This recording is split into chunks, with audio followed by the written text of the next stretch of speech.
o Planalto lança um programa de crédito imobiliário para atrair a classe média e recebe críticas do governador Tarcísio de Freitas. A reportagem é de Marcelo Matos. O presidente Lula apresentou em São Paulo o novo modelo de crédito imobiliário do país, no momento de embate com o governador Tarcísio de Freitas, que obviamente não compareceu, em razão da articulação da oposição em Brasília, que barrou o aumento do IOF. Quem ganha até R$5.000 não pode ser chamado, de classe média. Se o cara pagar aluguel e ele tiver um filho na escola, ele mal e porcamente sobra para ele comer.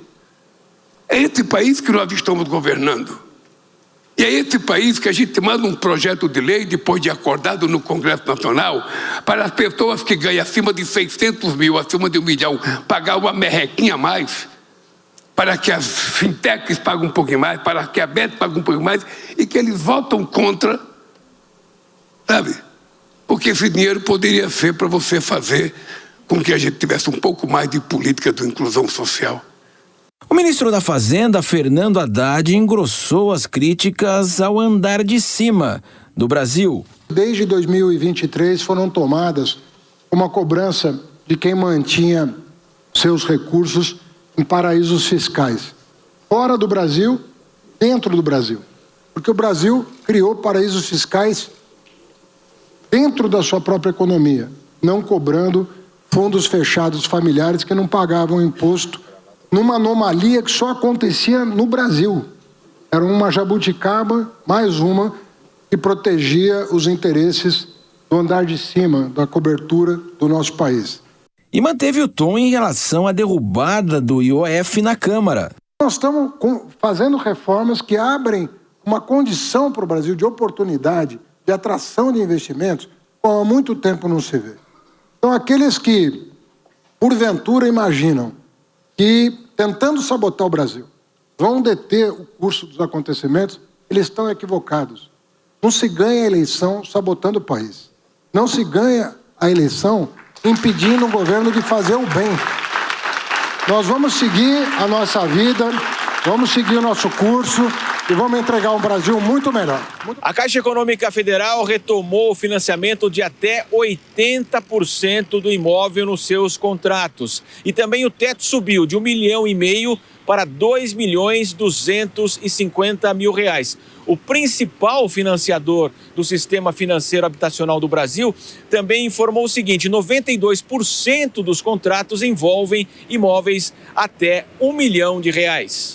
Atualmente, 65% dos recursos da poupança captados pelos bancos precisam ser direcionados ao crédito imobiliário. 15% são livres para operações mais rentáveis e 20% ficam com o Banco Central, na forma de depósito compulsório.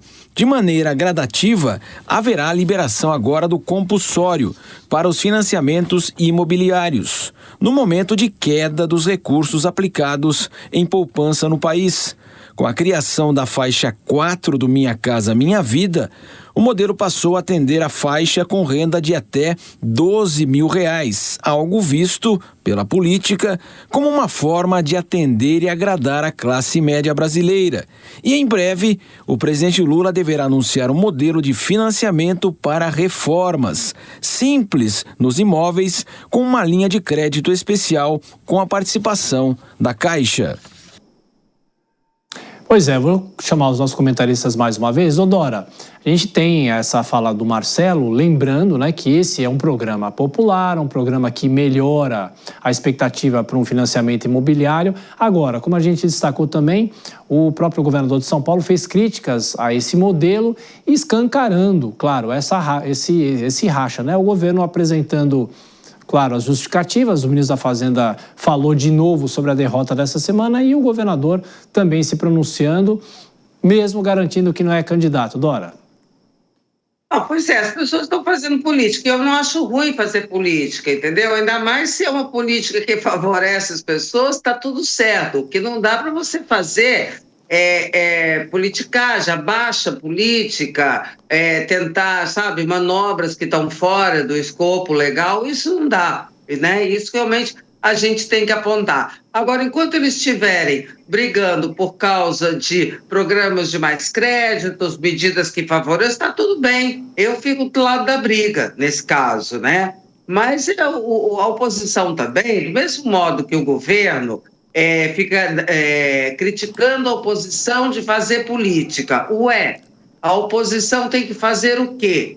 A oposição também não pode criticar o governo que faz a sua política, ora bolas, cada um no seu quadrado. Agora, quando o governo extrapola, usa a máquina, e o presidente Lula está usando de maneira escancarada, a oposição também não foi reclamar, não foi acionar a justiça eleitoral. Essa campanha antecipada e o uso da máquina escancarado. E por que a oposição não faz isso? Porque quer fazer lá adiante a mesma coisa. Quem tem cargo, quem está em governo do Estado, quer fazer a mesma coisa e que não quer ser incomodado pelo adversário. Eu acho que esse é que é o ponto que deveria ser criticado. É isso mesmo, Vilela? Quando a gente fala de uma campanha antecipada, há 1 ano da eleição? A campanha antecipada ela está escancarada no Brasil. Os princípios constitucionais da impessoalidade, por exemplo, foram as favas.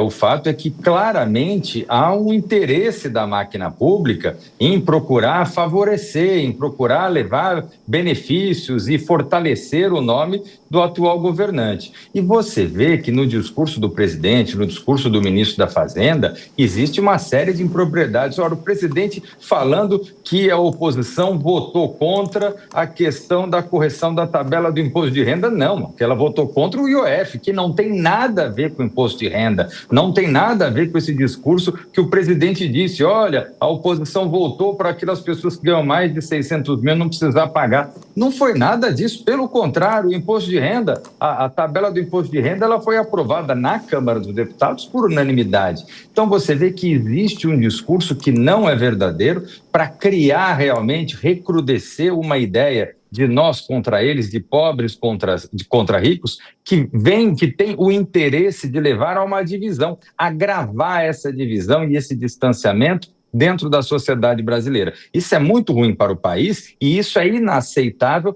para o Estado brasileiro contrapor os seus de uma forma artificial como essa.